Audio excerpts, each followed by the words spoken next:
9 জুলাই মঙ্গলবার সকাল 11:30টায় দক্ষিণ জেলার সাবরুম মহকুমা শ্রীনগর সীমান্তের একমাত্র বর্ডার হাট পরিদর্শনে আসেন ত্রিপুরা রাজ্যপাল ডক্টর ইন্দ্রসেনা রেড্ডি নাল্লু।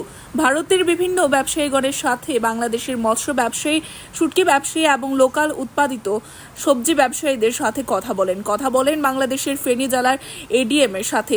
পরিশেষে সাংবাদিকদের সাথে কথা বলতে গিয়ে তিনি বলেন, এই সীমান্তে হাট খুবই সুন্দর এবং সুশৃঙ্খল।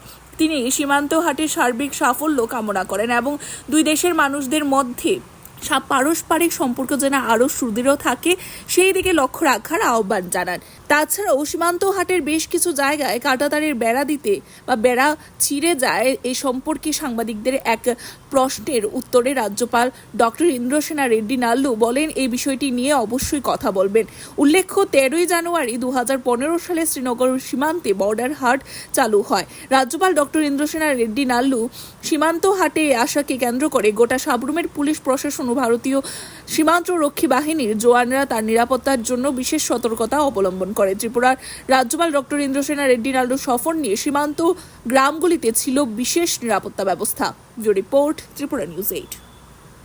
This border had to know and understanding. It is very good for the local people of both the countries because since ages they were doing the weekly market business. In the same way it is continuing, and for the local people both sides they can come and they can purchase, they can exchange